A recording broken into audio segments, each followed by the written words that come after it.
For the majority of my life, I was in the camp that manifestation was a bunch of hippy-dippy nonsense. I didn't think that praying to the universe to grant me the thing I want would suddenly put a Lamborghini in my driveway. But as I got older and I began struggling with deep senses of insecurity, failing all the goals I set, struggling to make friends with both men and women, and all in all just not being where I wanted to be in life, I had to turn to something. So I began reading all the best-selling self-help books. I went to study the mind, how the mind works, and I've come to the conclusion that there is a form of manifestation that is real. It's just not what everyone is telling you it is. Mainstream manifestation is like this. You consciously think about the thing you want, for example, a really nice, cool, fancy schmancy sports car, and it goes up into the universe. This thought travels to the universe, and then what does the universe do? Well, it will grant you that fancy schmancy sports car. I don't know a sports car that looks like this. It looks like a cartoon character's shoe, but you get the point. And it is stupid because it is ignoring 90 to 95% of the equation, and that makes me mad. So in this video, I'm going to be telling you how to properly manifest or attract or visualize the things you want in life. But the difference is this actually elicits them. And I can tell you firsthand, because to be honest with you, it took me from straight up poverty. I was making under $2,000 a month, living on my own in Houston, Texas, chasing my dreams, and yet the dreams seemed to be running in the opposite direction, to achieving my dreams. I made more money last month than I've made ever in my life before, and I've actually moved out to the very city, Phoenix, Arizona, that I've been manifesting for the past year or so. While everyone is here to tell you that it's all external, you put your thought externally into the universe and the universe grants you stuff, that is not the case. It is 100% internal. And that's because I want you to picture an iceberg, you know, out there floating around. You see the cap of the iceberg above the water, and then there's all this stuff underneath that you don't see. You don't see this part. You only see this part.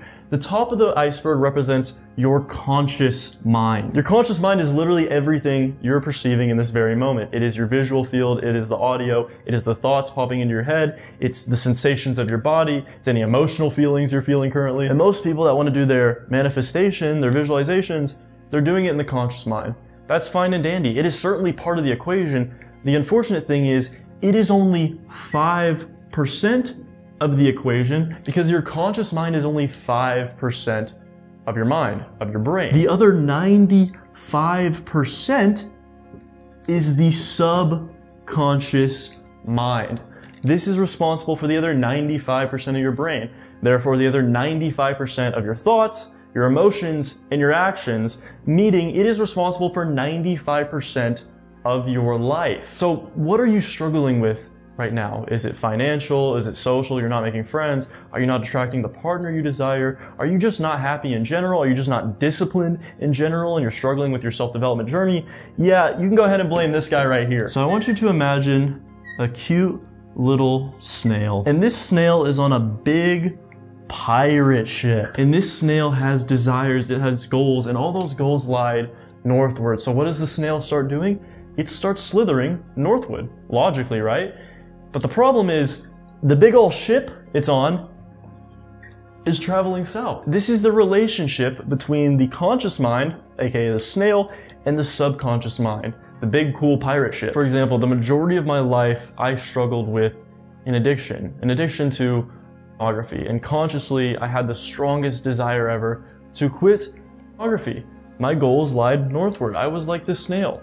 But my subconscious mind was programmed to use pornography. It liked pornography. It wanted pornography as a daily part of its life. So what did it do? It sailed me that way. So even though I was moving north, think about how slow a snail moves, right? I was moving north technically. In my conscious mind, it felt like I was moving north. But in the grand scheme of things that I can't see because I'm just this little bitty snail, behind the scenes, I was moving south infinitely faster. And this was incredibly frustrating. I didn't understand what was going on. It literally felt like I was sabotaging myself. It was me versus me, you know? There was this current self that I was just trying to kill, but that current self had hands. It was fighting back. And don't get me wrong, I had a couple days here and there where things were going really good. I was making a lot of progress on my YouTube channel. Maybe I was making a little bit more money. Maybe I was avoiding all the bad habits. I was consistent in the gym.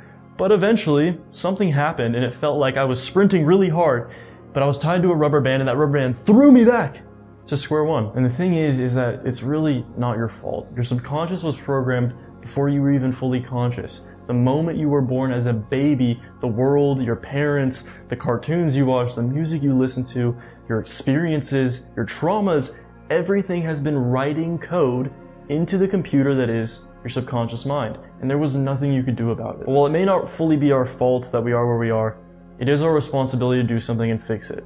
So, here's the 4-step protocol to begin reprogramming your subconscious mind so you can actually manifest the life you want. Yes, the money, the partners, the friendships, living where you want to live, doing the things you want to do, it all starts here. And that is through generation, visualization, justification, and transition. The reason this is called generation is because you have to generate a new version of yourself, the higher self. Because if your conscious mind is a little snail on the ship, your subconscious is the ship, your identity, your self-image, the true beliefs you hold about yourself deep down is the captain of the ship, steering the subconscious in the direction that it goes. Meaning if you're able to take care of the current person steering the ship and replace him with someone infinitely better who is aligned with what you desire, the version of yourself capable to achieve the things you desire, that's another thing you have to accept, is that the reason you don't have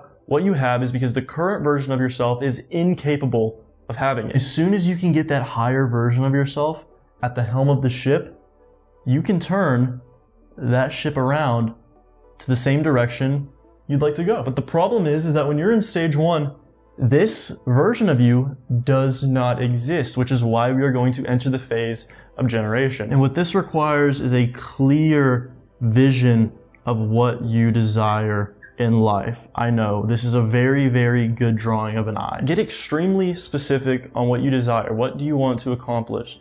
And then you visualize that in your mind. But not only that, you visualize the version of yourself in that scenario.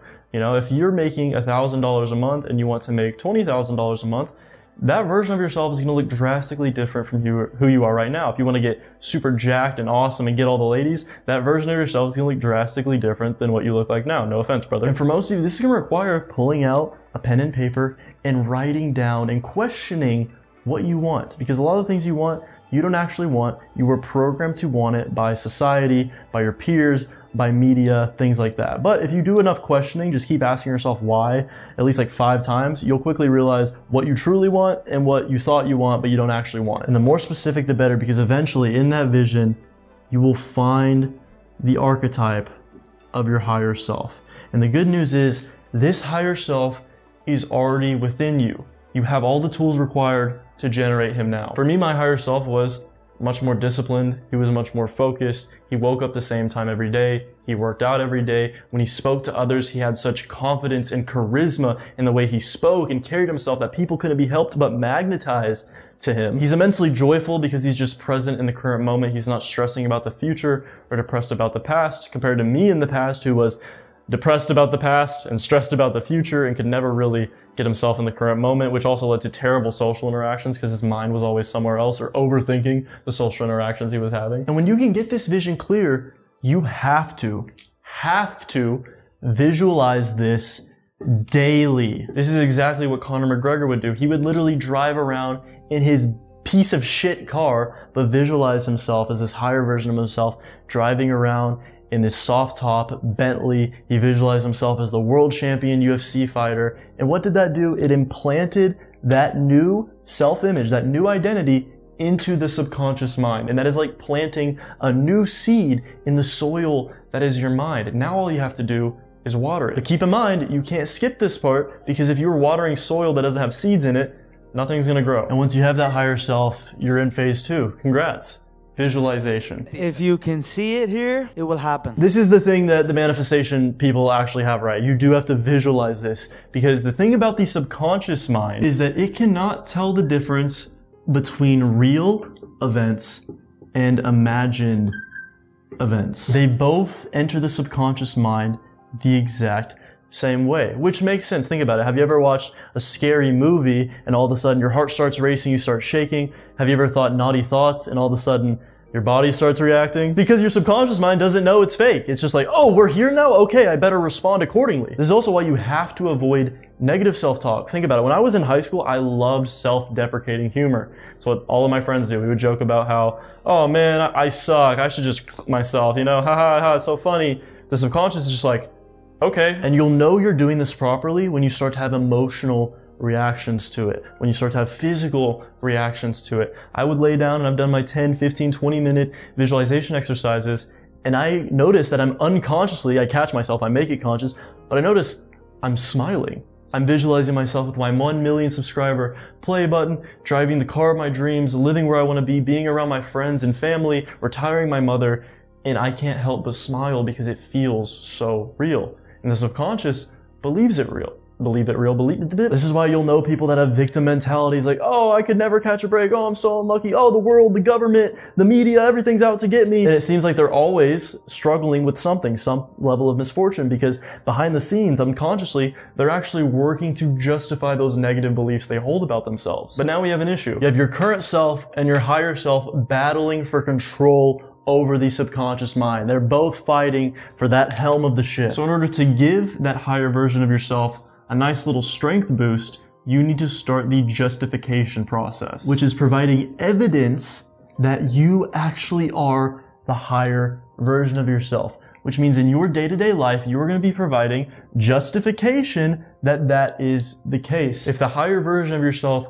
wakes up early every day, goes to the gym, eats certain kinds of food, avoids certain kinds of bad habits, you need to be doing the best you possibly can to do that as well. And it will feel weird. It will feel wrong. It will feel like you're pretending to be someone you're not at times, especially early on. It feels like you're literally role-playing as this higher version of yourself. But remember what I said? The subconscious doesn't know what's real and imaginary. So even if you're role-playing as your higher self currently, it is still providing justification to the subconscious mind that you are the higher self and not the current. This is where the discipline side of things does have to come into play. This is what manifestation people don't get. They think they can lay around all day visualizing the Lamborghini and it's gonna come because they're lazy. Because they don't actually want to change who they are. They just want to tell the universe to give them something and they think they deserve it when they don't. The higher version of yourself deserves it. And this is gonna take a lot of conscious energy, which unfortunately is limited. Like willpower. You can build up the strength of willpower, you can get better at willpower, but it's still a limited resource. If you took someone that was addicted to cigarettes and put them in a room with cigarettes for 5 minutes, they could probably resist it pretty well. You put them in that same room for 10 hours, suddenly their willpower will be drained, and eventually, for most people, they're gonna smoke the pack. But the more that you can remain conscious, mindful in the present moment throughout the day, the more likely you are to avoid the pitfalls of the past self, the bad habits, the negative thoughts,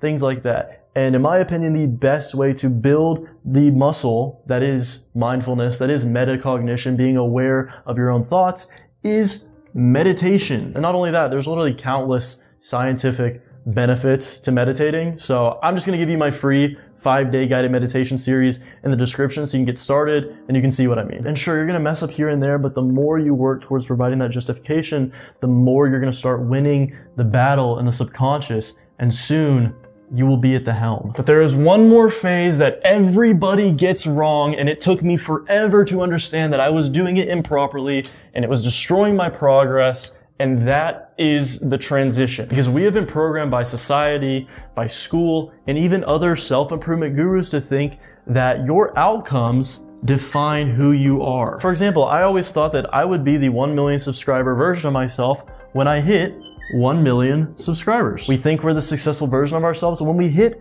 that certain income goal, when we get the girl. And that is the very lie that will keep you stuck in self-improvement hell and self-improvement limbo, because in reality, you become that version of yourself well before reality catches up to grant you those things. It is not that you get the desires to become the higher self, you become the higher self to get the desires. It's that classic bell curve meme where the very low level people in self-improvement are, oh, just believe in yourself. And then you get to a certain level where it's like, no, I gotta do all these different things and journal and meditate and cold plunge for 50 years and David Goggins sprinting all the time and then I'll be successful.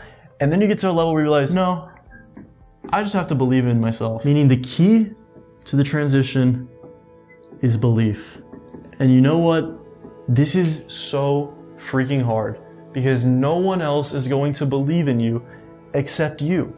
Meaning you have to have delusional levels of self-assurance, of self-confidence, and self-belief that the things you want are yours before reality catches up to give you those things. No one else is going to do this for you. Your parents are going to doubt you. Your girlfriend's going to doubt you. Your boyfriend's going to doubt you. Your friends around you are going to doubt you because they only see it from the external. They only see it from an outcome perspective, meaning you have to have the internal strength required to believe in yourself. And that comes from the visualizations and the justifications. But as long as you understand that, no, I am the million subscriber version of myself. I just have to wait for reality to catch up. I have to wait for the audience and YouTube to catch up, but I'm already there. That is when you step into the higher version of yourself, transition into that, and kill the current self that's been holding you back for your entire life up until this point. Because the real way manifestation works is like the Face ID on your phone. Your desires, whatever it may be, are hidden behind this face identification. Once you transition into the higher self, that Face ID unlocks and you will gain access to what you desire. Your thoughts have led you up into the position that you are currently. And it is up to you, and you have the full power to think your way out of it. If you need help with discipline, there's a video on the screen right now where I break down how to become effortlessly disciplined and how willpower actually works. You can click on that. And if you want my complete flagship self-development protocol to fully reprogram not only your subconscious mind, but strengthen your conscious mind, develop the skills of metacognition, stoicism, mindfulness, and just put you on the fast track to become that higher version of yourself, you can check out Mental Mastery in the description below. Thank you for watching. I hope this helped. Bye-bye.